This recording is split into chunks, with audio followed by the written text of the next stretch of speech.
አንደኛ ጴጥሮስ ምዕራፍ 1 የኢየሱስ ክርስቶስ ሐዋርያ ጴጥሮስ እግዚአብሔር አብ አስቀድሞ እንዳወቃቸው በመንፈስም እንደሚቀደሱ ይታዘዙና በኢየሱስ ክርስቶስ ደም ይረጩ ዘንድ ለተመረጡት በጳንጦስና በገላትያ በቀጰዶቅያም በእስያም በቢታንያም ለተበተኑ መጻተኞች ጸጋና ሰላም ይብዛላችሁ። ኢየሱስ ክርስቶስ ከሙታን በመነሣቱ ለሕያው ተስፋና ለማይጠፋ እድፈትም ለሌለበት ለማያልፍ ርስት እንደ ምሕረቱ ብዛት ሁለተኛ የወለደን የጌታችን የኢየሱስ ክርስቶስ አምላክና አባት ይባረክ። ይህም ርስት በመጨረሻው ዘመን ይገለጥ ዘንድ ለተዘጋጀ መዳን በእምነት በእግዚአብሔር ኃይል ለተጠበቃችሁ ለእናንተ በሰማይ ቀርቶላችኋል። በዚህም እጅግ ደስ ይላችኋል። ነገር ግን በእሳት ምንም ቢፈተን ከሚጠፋው ወርቅ ይልቅ አብልጦ የሚከብር የተፈተነ እምነታችሁ ኢየሱስ ክርስቶስ ሲገለጥ ለምስጋናና ለክብር ለውዳሴ የሚገኝ ዘንድ አሁን ለጥቂት ጊዜ ቢያስፈልግ በልዩ ልዩ ፈተና አዝናችኋል። እርሱንም ሳታዩት ትወዱታላችሁ። አሁንም ምንም ባታዩት በእርሱ አምናችሁ የእምነታችሁን ፍጻሜ እርሱም የነፍሳችሁን መዳን እየተቀበላችሁ በማይነገርና ክብር በሞላበት ሐሤት ደስ ይላችኋል። ለእናንተም ስለሚሰጠው ጸጋ ትንቢት የተናገሩት ነቢያት ስለዚህ መዳን ተግተው እየፈለጉ መረመሩት። በእነርሱም የነበረ የክርስቶስ መንፈስ ስለ ክርስቶስ መከራ ከእርሱም በኋላ ስለሚመጣው ክብር አስቀድሞ እየመሰከረ በምን ወይም እንዴት ባለ ዘመን እንዳመለከተ ይመረምሩ ነበር። ለእነርሱም ከሰማይ በተላከ በመንፈስ ቅዱስ ወንጌልን የሰበኩላችሁ ሰዎች አሁን ባወሩላችሁ ነገር እናንተን እንጂ ራሳቸውን እንዳላገለገሉ ተገለጠላቸው።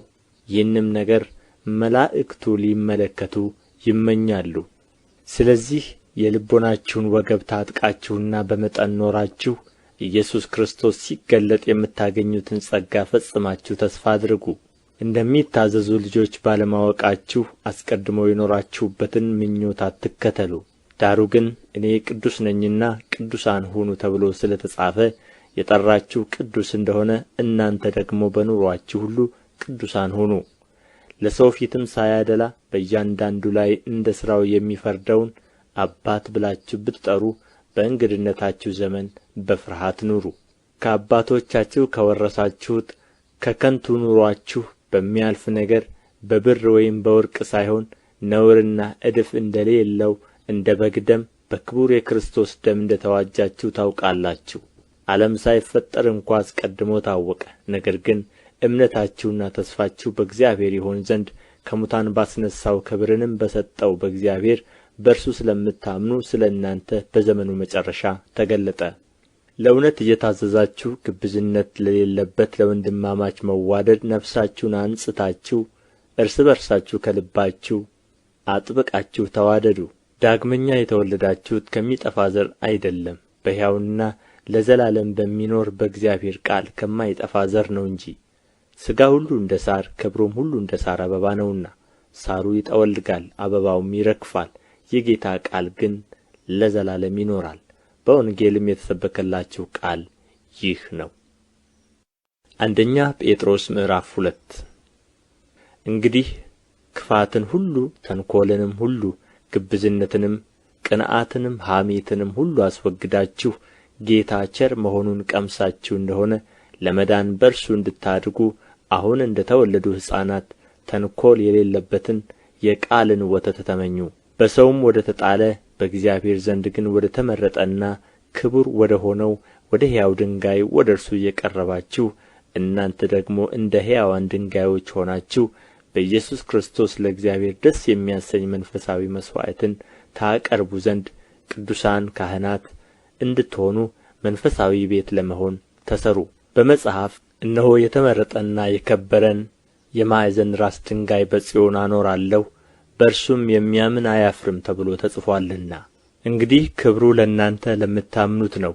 ለማያምኑ ግን አናጢዎች የጣሉት ድንጋይ እርሱ የማዕዘን ራስ የዕንቅፋትም ድንጋይ የማሰናከያም ዓለት ሆነ። የማያምኑ ስለ ሆኑ በቃሉ ይሰናከሉበታልና ስለዚህ ደግሞ የተመደቡ ናቸው። እናንተ ግን ከጨለማ ወደሚደነቅ ብርሃን የጠራችሁን የእርሱን በጎነት እንድትነግሩ የተመረጠ ትውልድ፣ የንጉሥ ካህናት፣ ቅዱስ ሕዝብ፣ ለርስቱ የተለየ ወገን ናችሁ። እናንተ ቀድሞ ወገን አልነበራችሁም፣ አሁን ግን የእግዚአብሔር ወገን ናችሁ። እናንተ ምሕረት ያገኛችሁ አልነበራችሁም፣ አሁን ግን ምሕረትን አግኝታችኋል። ወዳጆች ሆይ ነፍስን ከሚዋጋ ሥጋዊ ምኞት ትርቁ ዘንድ እንግዶችና መጻተኞች እንደ መሆናችሁ እለምናችኋለሁ። ስለሚመለከቱት ስለ መልካም ሥራችሁ ክፉ እንደምታደርጉ በዚያ እናንተን በሚያሙበት ነገር በሚጎበኝበት ቀን እግዚአብሔርን ያከብሩት ዘንድ በአሕዛብ መካከል ኑሮአችሁ መልካም ይሁን። ስለ ጌታ ብላችሁ ለሰው ሥርዓት ሁሉ ተገዙ።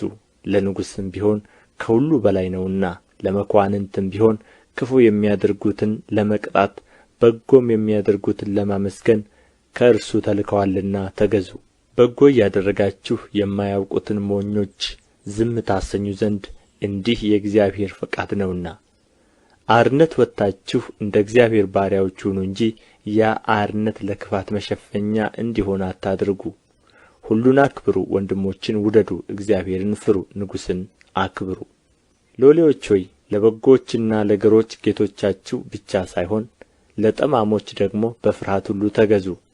በግፍ መከራን የሚቀበል ሰው እግዚአብሔርን እያሰበ ኀዘንን ቢታገስ ምስጋና ይገባዋልና። ኀጢአት አድርጋችሁ ስትጐሰሙ ብትታገሱ ምን ክብር አለበት?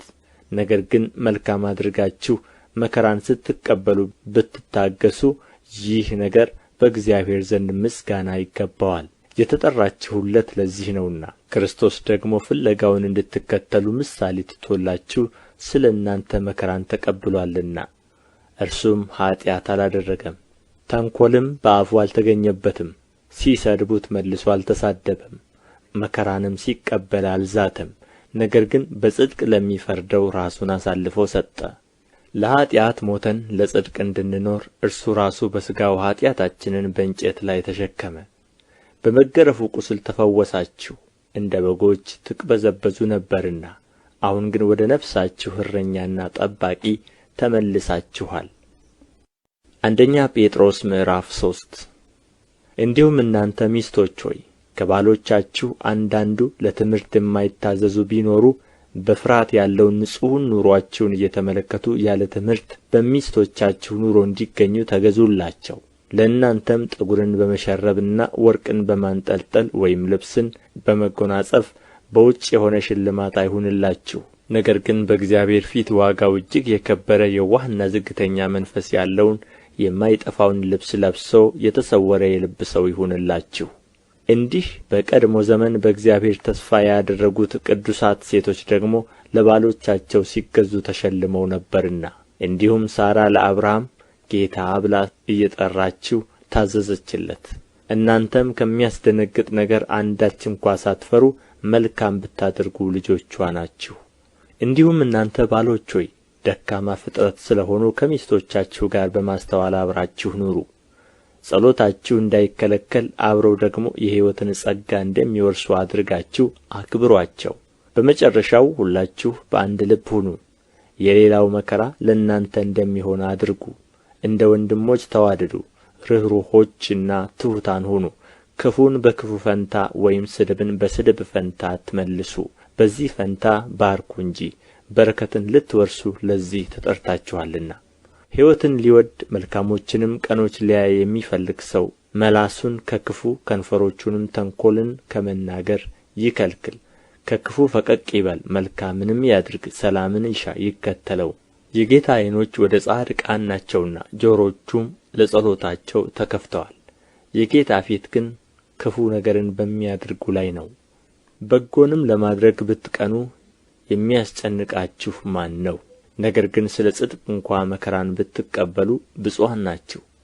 ማስፈራራታቸውን አትፍሩ፣ አትናወጡ። ዳሩ ግን ጌታን እርሱም ክርስቶስን በልባችሁ ቀድሱት። በእናንተ ስላለ ተስፋ ምክንያት ለሚጠይቋችሁ ሁሉ መልስ ለመስጠት ዘወትር የተዘጋጃችሁ ሁኑ። ነገር ግን በየዋህነትና በፍርሃት ይሁን። በክርስቶስ ያለውን መልካሙን ኑሮአችሁን የሚሳደቡ ሰዎች ክፉን እንደምታደርጉ በሚያሙበት ነገር እንዲያፍሩ በጎ ሕሊና ይኑራችሁ። የእግዚአብሔር ፈቃድ እንዲህ ቢሆን ክፉ ስለ ማድረግ ሳይሆን በጎ ስለ ማድረግ መከራን ብትቀበሉ ይሻላችኋልና። ክርስቶስ ደግሞ ወደ እግዚአብሔር እንዲያቀርበን እርሱ ጻድቅ ሆኖ ስለ ዓመፀኞች አንድ ጊዜ በኃጢአት ምክንያት ሞቶአልና፣ በሥጋ ሞተ፣ በመንፈስ ግን ሕያው ሆነ። በእርሱም ደግሞ ሄዶ በወህኒ ለነበሩ ነፍሳት ሰበከላቸው።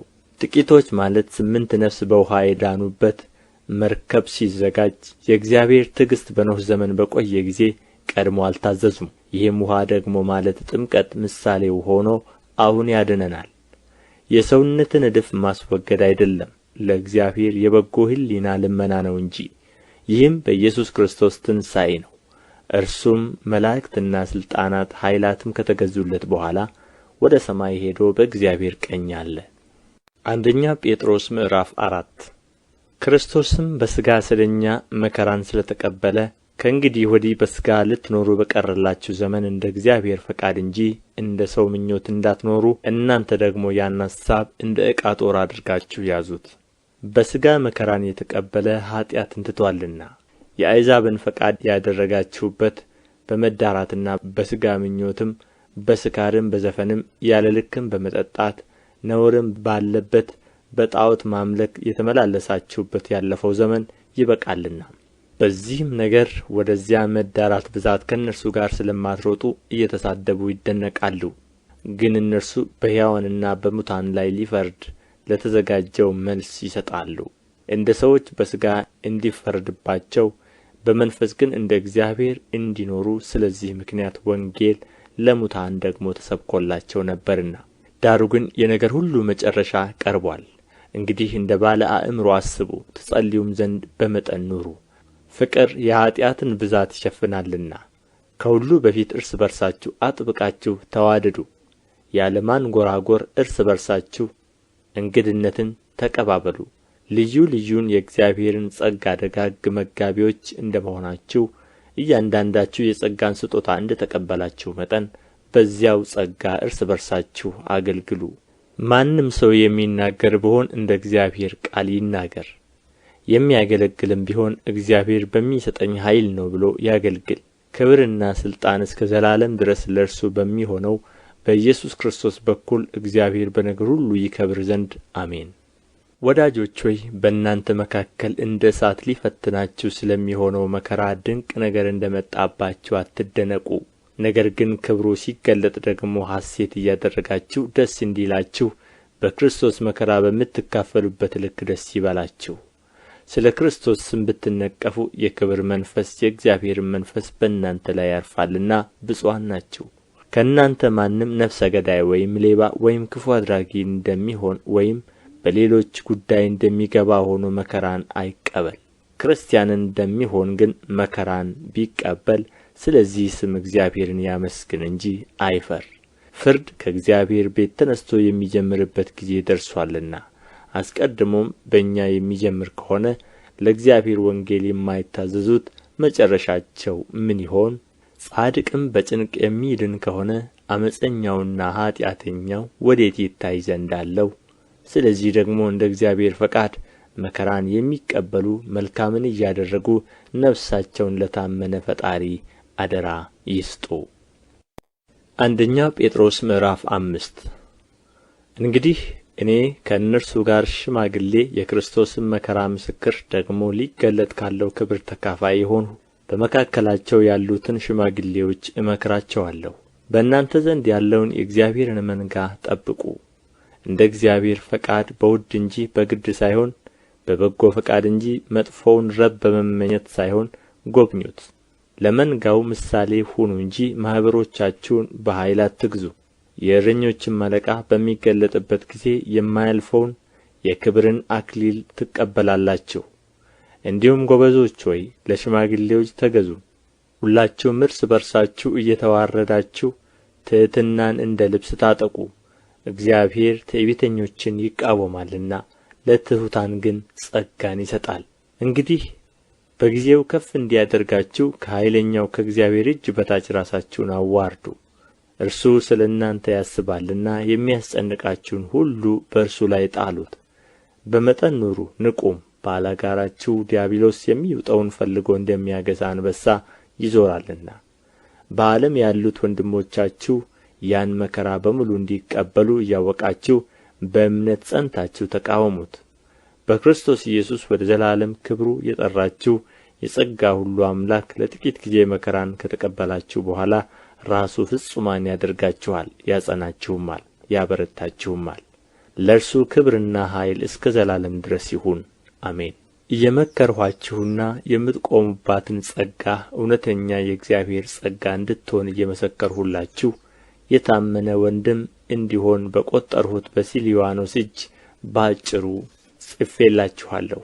ከእናንተ ጋር ተመርጣ በባቢሎን ያለች ቤተ ክርስቲያን ልጄም ማርቆስ ሰላምታ ያቀርቡላችኋል። በፍቅር አሳሳም እርስ በርሳችሁ ሰላምታ ተሰጣጡ። በክርስቶስ ላላችሁ ለሁላችሁ ሰላም ይሁን፣ አሜን።